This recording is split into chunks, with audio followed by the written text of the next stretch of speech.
Morning, guys. How we doing? You know, I'm glad to see you guys here. I'm so glad you're here. Whenever we have a good snow, I'm always wondering if I'm just gonna get to do this to myself or, who owns dog sleds? They're gonna strap them up and kind of press out this morning. Was your drive-in okay? If you're watching online, we're glad you're watching online. I get it. I hear you. You're in your pajamas. I'm a little jealous, but super glad that you're here this morning. Let me just start by saying I got this little sinus thing happening, so you're going to hear a little throat clearing. I apologize for that. This finely tuned instrument right here. Why are you laughing? Anyways, whenever the barometric pressure changes, it does this weird thing to my head. I don't know if anybody else has that, but if you do, you know in the last week and a half, it's changed 471 times from up and down and all over the map. So anyhow, my head gets a little congested, just again, because we live in the world we live in. It's not COVID. I've been tested. I just want to say that because I know sometimes when people get sniffly and folks get a little nervous, and that's cool, but you probably see me in a mask. Okay, enough of that. Yeah, enough of that. Good. Hey, if you are a Northpointe regular, you've been here regularly, you hear us each week talk about a phone number that you can text. That's that 833 chat NCC, and you can text some keywords to that number. You can text give to that number. That will help you figure out how to give if you'd like to do that electronically, unless you'd like to do it at the doors. On your way out, you could also text APP to that same exact number, and that'll give you an opportunity to download the app, which will give you some stuff to follow along during the talk, as well as announcements, a bunch of other stuff. And if you're new with us, like this is not a normal place for you, like double points, triple points for you for getting the dog sled out this morning and being here. Or if you're watching online, you're at home, and this is new, if you would text the keyword guest, G-U-E-S-T, to that same phone number, 833-CHAT-NCC, then that'll just give you a little ping back, give you opportunity to let us know that you were here with us this morning. We won't do anything weird with that. It's just kind of an opportunity for us to get to know you a little bit more. So that's kind of how we start this morning. It is January. I was just curious if anybody knew. It's kind of fun when there's a little bit less people. I just feel like it's like youth ministry all over again. You know, I just want to talk with you and not preach so much. It is January 2nd. If you weren't sure of that, that means you had a week off between Christmas and New Year's. Good for you.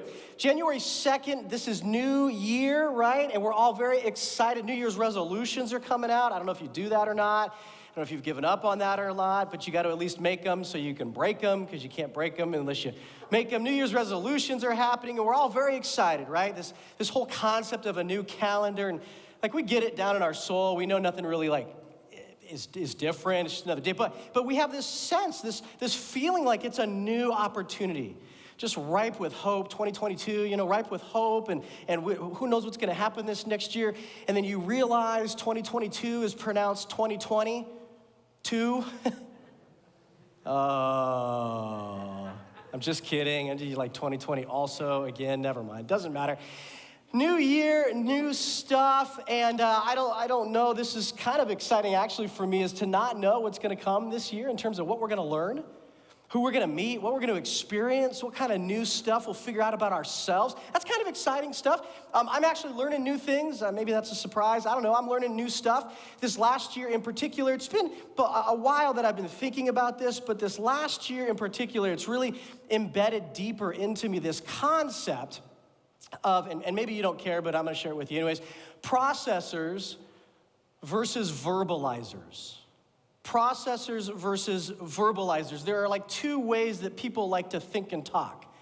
One is processor and one is verbalizer. I don't know if you've ever thought of this before. Processors are folks who need time to think about something before they respond. They actually need to think before they talk. Right. Processors are often seen as quiet or maybe pensive. Sometimes they're seen as disengaged, but that's not necessarily true. They really just like to roll something around in their head before they speak. And when they do speak, people often take notice because they're not always the first ones talking. My wife, Emily, is a processor. This is probably why this has become important to me over the last couple of years. Anybody else in this room feel like you're a processor? You like to... 4 of you, 5, cool, right? You like to think before you talk. Processors typically hate like small group questions or questions that they're going to go into an environment, get asked questions if they haven't had a chance to think about them yet. And sharing anything verbal after you do that, often you'll come back to, oh, I wish I would have said this instead. Like that classic overthinking kind of thing. Not always, but usually you are those folks who like to think first. The opposite side of that spectrum is the verbalizer. The verbalizer is this person that likes to speak first and then think. Does making sense? Like words just flow out. Now, it's not necessarily a negative thing. They really just like to get the words out on the table and then we'll move them around to make sense. Right? So verbalizers tend to speak first and then think a little bit. And they typically think it through as they're talking about it, whatever the thing might be. These folks tend to use lots of words. These folks will never read the questions ahead of time, even if you send them out. So whenever I do small group stuff and lead small groups, I'll often send those questions out ahead of time because I'm realizing some people like to think about them first. But our verbalizers, they won't even read those questions. They're just going to hit it on the spur of the moment, right? They like to wing it. These folks tend to be very talkative. Often they're seen as smart, and that may or may not be true. But in reality, they just keep using words until it makes sense. We'll just keep adding words into the scenario. I know this is a huge surprise that I'm a verbalizer. So it kind of cracks me up, and I have no problem picking on verbalizers. Any other verbalizers here? Oh, this is interesting in this non-scientific study that there's more verbalizers than processors. And some of you either don't know what you are or don't want to admit it, or you're somewhere on that spectrum. You're the folks who fight, any kind of categorization. You're like, don't identify me. I will be what I'm going to. That's fine. You can do that. My guess is that you lean one way or another. You like to think first, then talk. Words just kind of come out of your mouth, and then you start thinking about it. We use that phrase, verbal processor, right? That kind of thing. When you pair a processor and a verbalizer in a marriage, that's when it gets spicy, right? That's when it gets fun, right? For us, for Emily and I, it works really well. I do all the talking, she does all the thinking, and it's a beautiful thing. So somehow, we're figuring that out. I am trying to learn. I'm trying to beef up the weak processor in me. I want to be a little more reticent with the words that come out of me, so I'm learning to love the phrase. And for you processors, you'll be like, wait, this is a thing? I thought this was just what normal people did. I'm learning to love the phrase, hey, let me think about that for a minute. Processors are chuckling. You're like, well, isn't that how normal people? No, it's not. Normal people just throw words out. Wait a minute, that's the verbal. I'm learning to love that phrase. Let me think about that for a minute and actually try to put a little bit of thought into it. Thinking about things seems to be a lost art. We just live in a culture, we don't see that a lot. Our culture is very much about immediate reactions. Right? Social media is this concept. It's filled with immediate reactions without lots of thinking. And we could all cite examples of scenarios or situations where everybody piled in on top of whatever the thing was, only to find out within a few days that that thing wasn't even true. Right? This idea that we just jump on stuff so quickly without even thinking about it. We tend to think less and react more.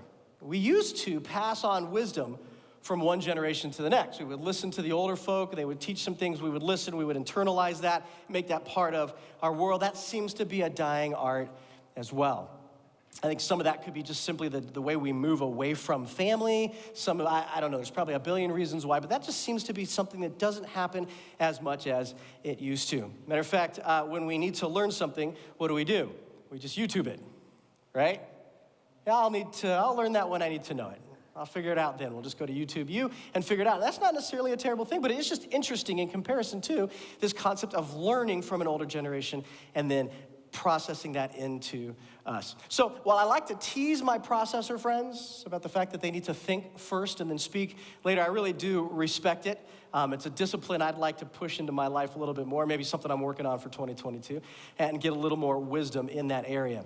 Well, this whole concept of let me think, and I just share all that little bit of me with you to talk about where we're headed over the next couple months. This whole concept of let me think.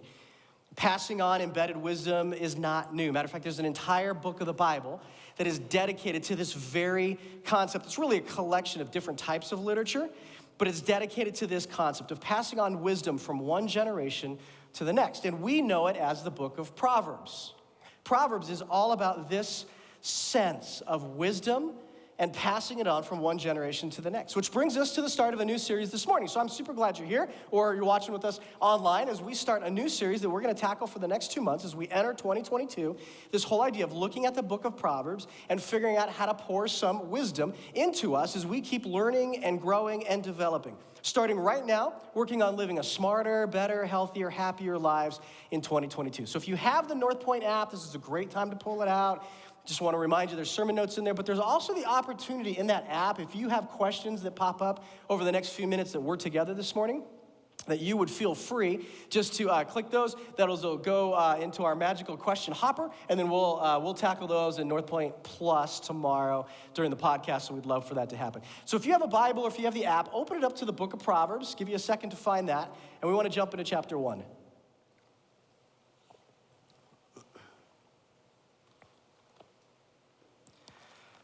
Proverbs chapter 1. It starts obviously in verse 1, and it says this. It says, the Proverbs of Solomon, son of David, king of Israel. We're going to pause there because I just don't want us to miss how it starts. Proverbs of Solomon, son of David, king of Israel, opens right up to who wrote or collected at least the majority of the Proverbs, and it's this guy named Solomon. Right? There's other authors that we'll notice as we go through the book of Proverbs that some of their stuff is collected as well. There's a group of people just called the wise. We don't know much about them, but like chapters 22 with some of the verses in there. There's a group of Proverbs, one chapter in particular are the sayings of Agur. We don't know much about him. We just know chapter 30 is something that was compiled by him. We have some in chapter 31. It's the sayings of Lemuel. We don't know much about him other than Solomon saw this wisdom from these other individuals and said, I want this in the collection. I want this in the book that I'm gonna, we'll talk more in a second about, leave to my son in terms of how to live wise. We don't know much about those other guys, but we know a ton about Solomon. And Solomon's story is told in the book of 1 Kings. So if you're in the scriptures, flip over there. I just want to show you a couple of pieces. Solomon was the second son of King David and Bathsheba. If you remember that episode at all, the first son that David and Bathsheba had died. Solomon is the second son. If you remember, Bathsheba was this married chick who David one day when he was on his roof saw her bathing on her roof, which sounds really abnormal in our culture, but it was very normal in their culture that that's where baths would happen. So David is not normal that dudes would be checking that out. That's not cool. But where that happened, and so David saw her and said, she must be mine. So he killed her husband so that he could bring her into his relationship, family, and he had kids with her. So that's that story. Not really a great start for a kid. If you just think about that, Solomon, as he was going to school every day, and they're like, oh, who's your mom and dad? And maybe he would say, I'd rather not say. I don't know, right? Just kind of an odd start, right? So it's not David's oldest son either. David had other wives, other ladies that he had sons with, but for some reason, David had this soft spot for Bathsheba, so he chose Solomon to be king. This, as you would imagine, caused some churn in the Davidic family. So Solomon becomes king when David dies, but he inherits a little bit of a dumpster fire of a political situation. There's infighting amongst the siblings about who really should be it. They're trying to figure out how to posture for that. There's some outfighting from folks who are waiting for David to sort of weaken so they can come in and conquer, because David was a pretty strong king. So there's just kind of this whole thing happening. And interestingly enough, Solomon is the right guy for the job. And so in 1 Kings chapter 3, it just gives us this little picture about Solomon, starting in verse 5. It says, at Gibeon, the Lord appeared to Solomon during the night in a dream. And God said, ask for whatever you want me to give you. Now that's crazy right there. Like imagine if God showed up to you and said, hey, ask for whatever you want and I'm gonna give it to you. What would you ask for? Not probably the time to respond out loud, although that would be fun. But just think it in your head, what would you ask for? What would be the one thing if God said, I'm gonna give you anything you want? What would you ask for? Ask for anything you want me to give you. And in verse 6, Solomon answers, you have shown great kindness to your servant, my father David, because he was faithful to you and righteous and upright in heart. You've continued this great kingdom to him and have given him a son to sit on the throne this very day.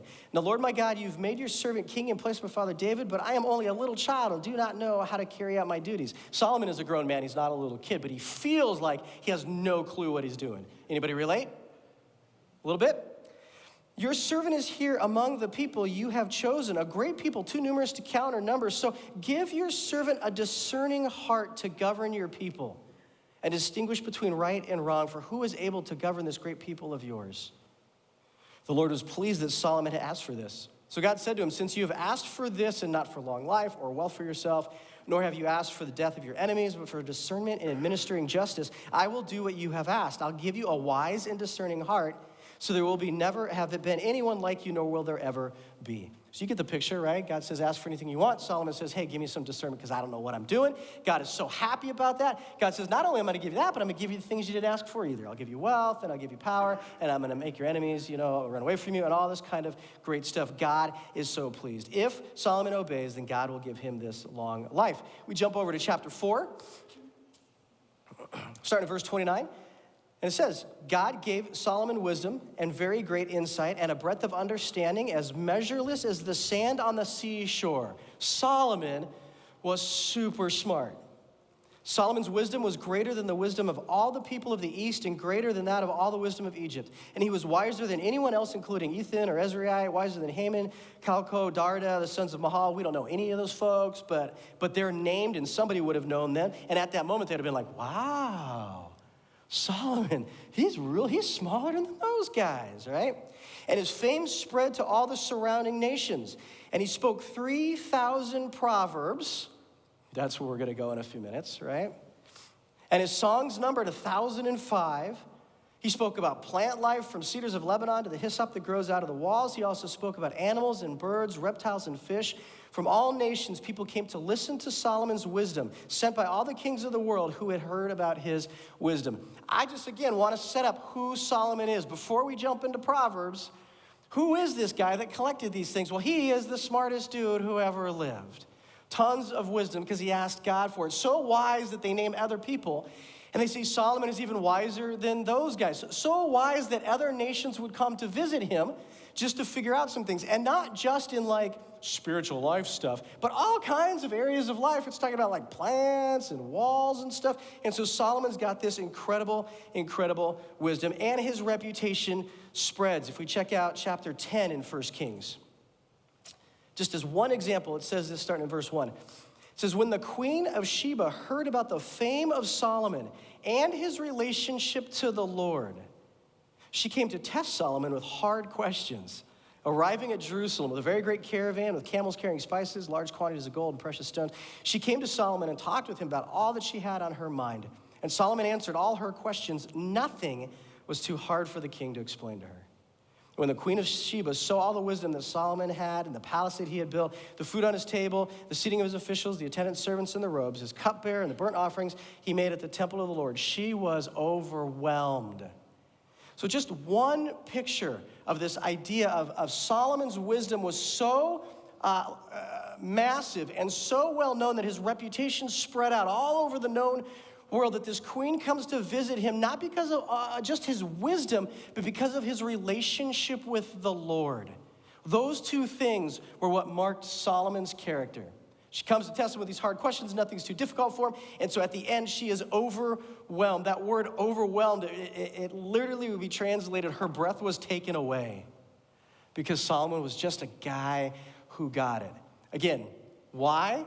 Because he had multiple PhDs, because he had read a bunch of books, because he was just really smart, because he had good DNA. No, because he asked God for wisdom. In this moment that hasn't happened since, where God came to someone and said, hey, ask me anything you want. Solomon said, help me figure out how to rule because I just don't know what I'm doing.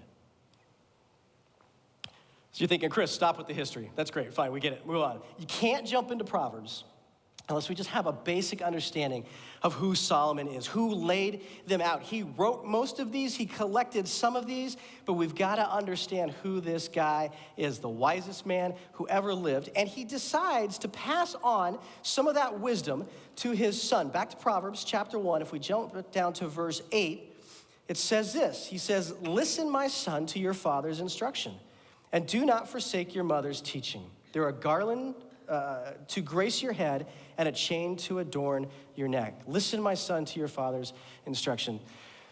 Dads, we get this, don't we? Moms, I gotta imagine you get this too. I'm not a mom, I can't speak to that. But dads, we get this, especially if we have sons, but even if we have daughters, there comes this moment where like the light turns on for us and we're like, oh my gosh, they're becoming these little mini adults. we probably should make sure they got some things figured out. And all of a sudden we wanna make sure they understand how to cross the street right, who to date, who not to date, how to act when they're at somebody else's house, amen? Right? How to treat a parent right. If it's a son, how to treat a girl right. If it's a girl, how to be treated right by a boy and how to treat a boy right. Like all these life things, we want to pass that on, and Solomon is no different. He says, my son, I want to pass these things on to you. So in essence, Proverbs is this collection of wisdom that a father is passing on to his son that has tons of application for us. That word proverb, I mean, we've used it a bunch this morning. We've probably heard this before. We're familiar with the book. The word proverb is something actually fairly difficult to define. Sometimes when we think about Proverbs, maybe we think about, not the book, but the proverb. We think about Aesop's fables. Do you ever remember, you're old enough to remember those? We still use those? I don't know. Anybody with young kids still using those? I don't know. Aesop's fables, or sometimes we think of fortune cookies. Right? Those amazing bits of advice that are on the back of the lotto numbers in the fortune cookie, right? Sometimes we think of that like Proverbs. We think of these little short, but it's actually a little more difficult to define. This book that I use called NIV Application Commentary, it says this. It says, a proverb is one of those things you know when you hear it, but hard to put into words. Maybe a good attempt at defining it is a short sentence of wisdom drawn from long experience. It's more than just a pithy saying. It's more than just a smart little tidbit. There's more packaged into that. It goes on to say, Proverbs name and size up situations, giving those who use and hear them guidance on how to respond. Proverbs then are speech acts that teach, cajole, taunt, and reprove depending on how they're used. So it's more than just a pithy saying. It really is trying to dig into you somehow. The Hebrew word for proverb is literally this word masal, and it means a saying that stimulates thought and provides insight. We get the title of this book from the very first word of the book, where it says the Proverbs of Solomon, or Masals of Solomon, the sayings of Solomon. They're designed to make you stop and say, I got to think about that. See where we're going? That's the whole point of them. So just to read them like we do a fortune cookie is missing the point. A proverb is really causing you to stop and say, what do I do about that? That's interesting. I got to spend some more time mulling that around. There's two things that we want to avoid with the book of Proverbs, and this is really important. So if you've tuned out for the last few minutes, I apologize. Come back to me for a second and then do what you got to do. But two things we want to avoid with the book of Proverbs. One, we would call it absolutizing the Proverbs. I don't know if that's a word or not, but it is now. Absolutizing the Proverbs. And what I mean is that Proverbs are not promises to claim as guarantees. If you've read the book of Proverbs or even individual Proverbs, you've come up against the reality that, well, it doesn't always go that way because they're not promises designed to be guarantees. If we read a proverb and we think, hey, if I just do that, then I'm guaranteed that result, like some kind of a magical formula, that's not it. That's not the literature style. That's not what Proverbs are about. It's not what Solomon was trying to do or communicate. It's not what he wanted for David, his son. It's not what David wanted for Solomon. It's not what Solomon wanted for his son. It's not this idea that these are the magical formulas, right? Rather, they are general observations of what life is typically like. So if you do these things, typically it works out like this. And the challenge is that whenever we say that, there's always an outlier. Well, but wait. My aunt did that, and then it didn't work out like, I know. But there's 72,000 other people that did do this, and it worked out like that. It's general observations of things in life that are generally true. This is normally what happens if I live like this. Proverbs is not a collection of promises to cash in like coupons. It's not how it works. It's not a set of principles that allow us to predict life or control life. It is really more observations of what typically happens between cause and effect. Here's the second thing, a warning that we want to avoid when we look at Proverbs. This idea of isolating the Proverbs. If we just look at an individual proverb outside of any kind of context, that can become problematic. Now, here's the challenge. If we understand the concept of context, normally when we're reading a portion of the Bible, we want to read before it and after it, figure out what context it's set in, figure out what's going on, who's speaking to who, all this kind of stuff. The challenge with Proverbs is that it's not sequential like that. You really can pick Proverbs 15, verse 15, and read that, because the Proverbs before it and the Proverbs after it probably don't have much to do with it. But nevertheless, there is a context to the entire book, and we have to remember that. We can't read that outside of the context. And really the context is chapters 1 through 9. The first 9 chapters are what they call the preamble. It's Solomon setting up why it's so important to have wisdom. And then the rest of Proverbs are those individual specific pieces of wisdom. And so when we pick Proverbs 27:6, I have no idea what that says, and we read that, we have to remember that it's not a standalone fortune cookie, but it's contained in this idea that Solomon wants to communicate to his kid and to us about what wise living typically looks like. Not a promise to be cashed in and somehow God has to do it because you said the right words, but general observations about how life typically works. Does that make sense, kind of, sort of? Here's an example, one of my favorite examples. Proverbs 22:6. If you've been part of church for a while, you've probably heard this. If you ever had kids, you probably got quoted this when you had kids. Proverbs 22:6 says, "Train up a child in the way he should go, and when he is old, he won't depart from it." So we read that, and if we absolutize that proverb, we say, oh, great, if I just train up my kid right, then he'll always live right. And then your neighbor's like, yeah, I did that, and my kid's way messed up. And you're like, don't talk to me anymore. We don't know what to do with that.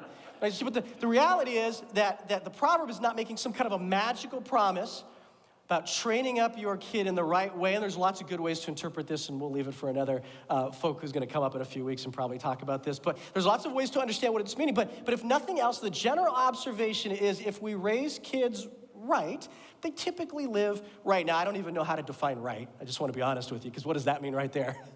I raised them right. What does that mean? Gave them everything they wanted?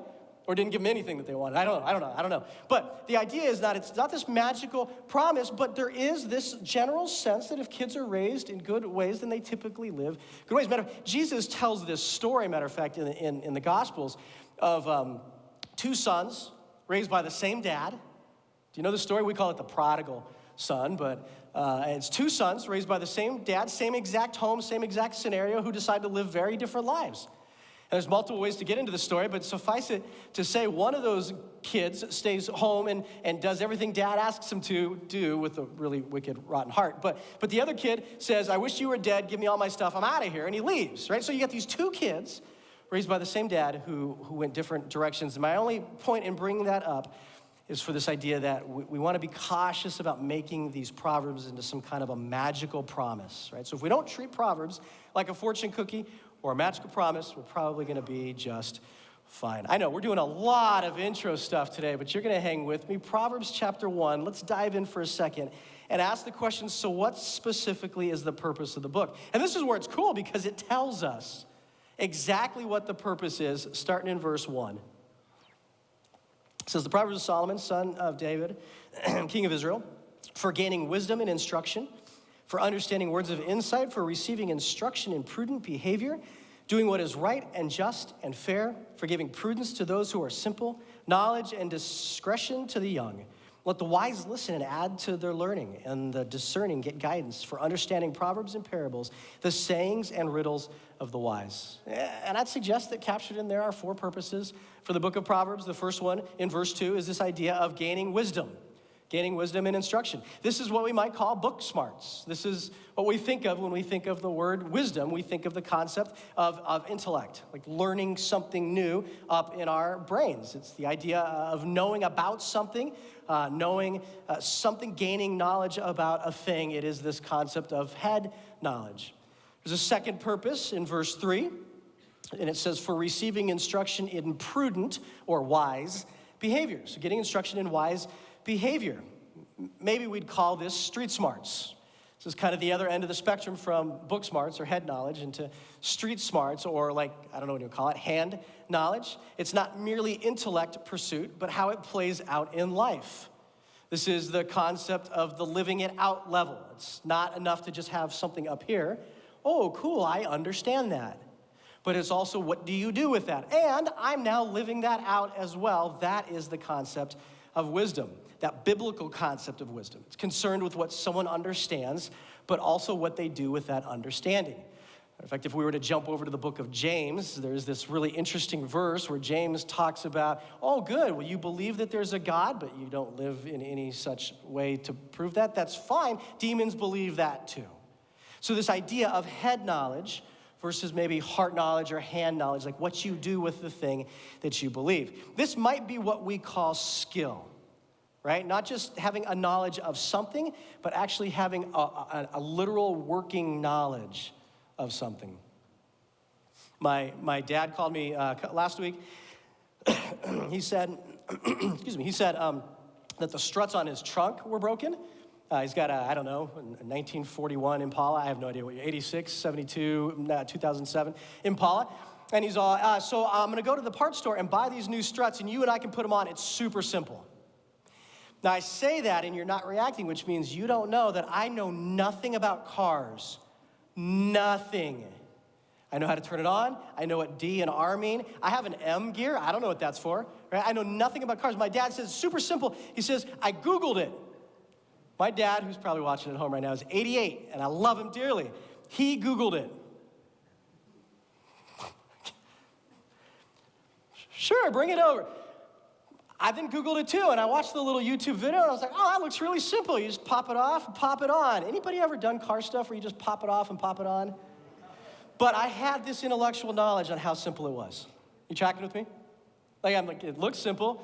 The guy in the auto mechanic shop who's got Bud written on his shirt, he just did it in like 2 minutes, right?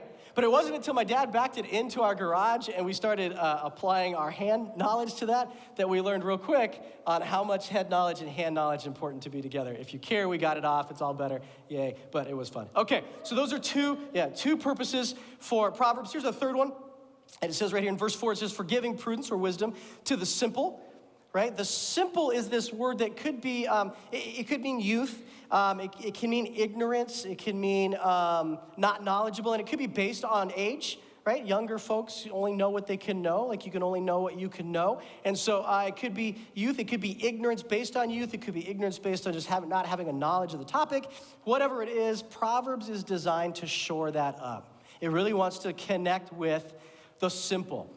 The word simple has lots of connotations. It can mean gullible. It can mean easily swayed, potentially without moral direction because they don't know and therefore potentially susceptible to evil. So again, more than just a head knowledge, but also a working knowledge for the simple. And then the last purpose of Proverbs, in verse 5, it says it's for the wise.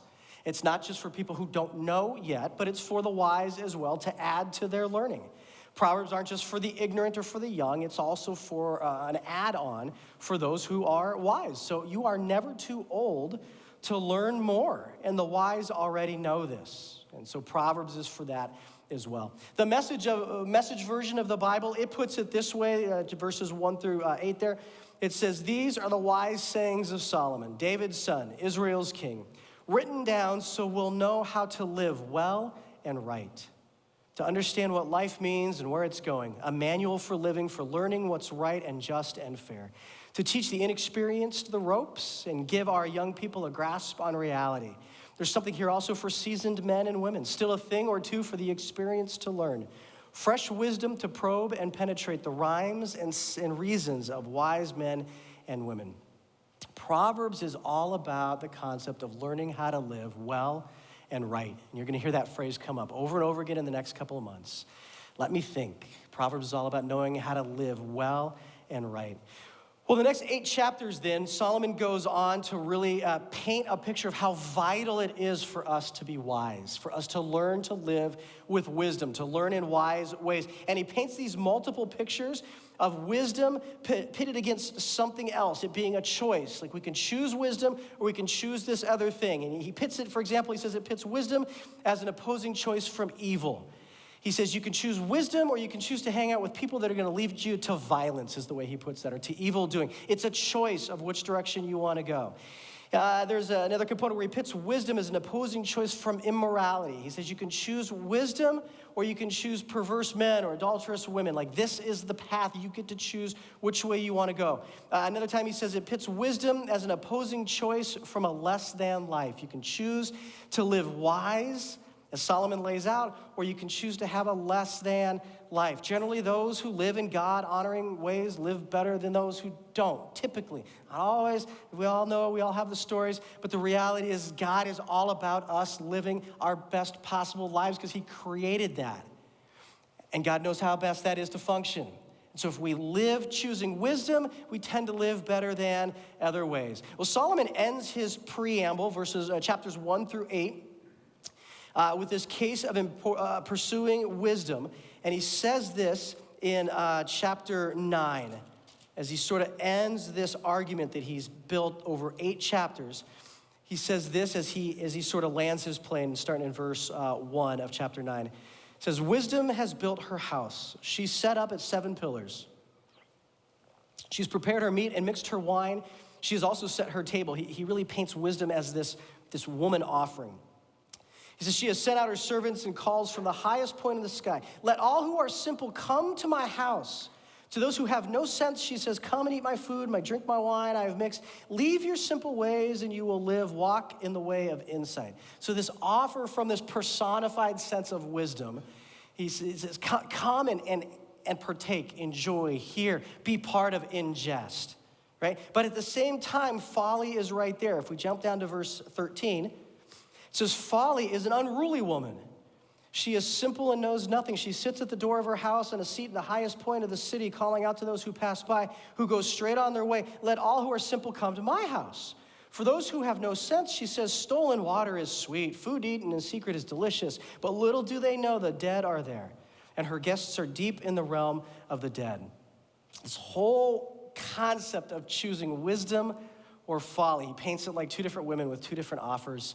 What are you going to choose? How are you going to live? Which direction are you going to go? One leads to life and one not so much.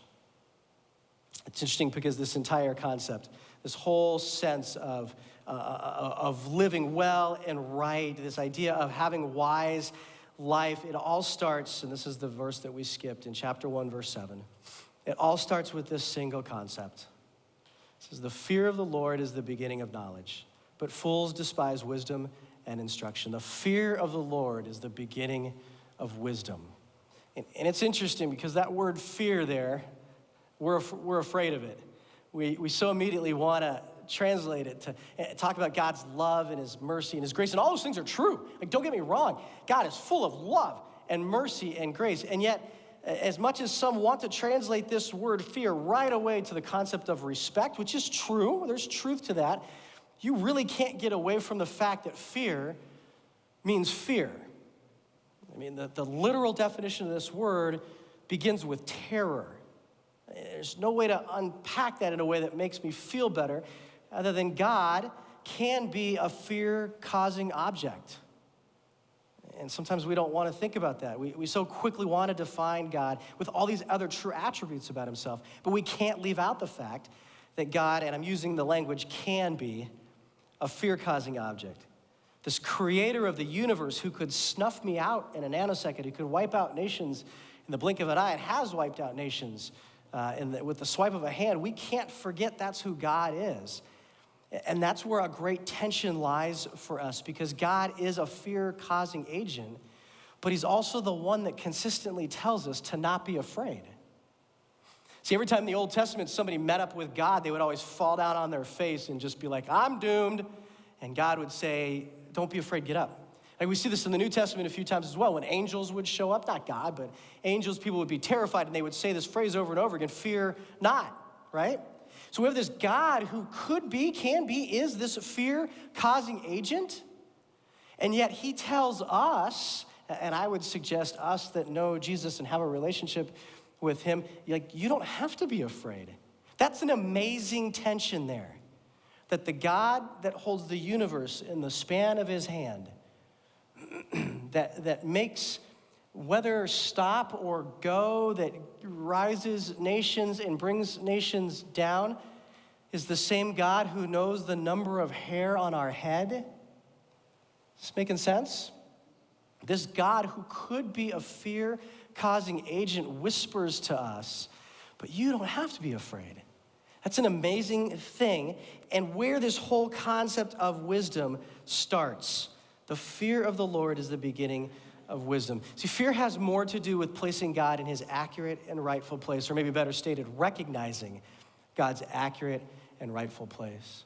So before we immediately jump to all these other things that are true about God, his love and his mercy and his grace, let's remember the powerful person that we're dealing with, who could cause immense fear if that was his will. But he whispers to us, you don't have to be afraid. And that is the beginning, I think, of wisdom. Wisdom doesn't start with what I know or what your opinion is or what you think is right, which is a whole very counterculture concept, right? Because in our culture, only opinion matters right now. Whatever your opinion is, that has to be right. We all have to somehow tolerate it, and that's cool. And that's not the beginning of wisdom. The beginning of wisdom is not my opinion, it's not your opinion, it's not your experience or my experience. It's the fear of the Lord. It is placing God in his right and proper place, or recognizing God's right and proper place. This reality of, while being a fear-causing agent, he whispers to me, you don't have to be afraid. It says the fear of the Lord is the beginning of knowledge. Beginning is the idea of what comes first, what stands at the front of the line.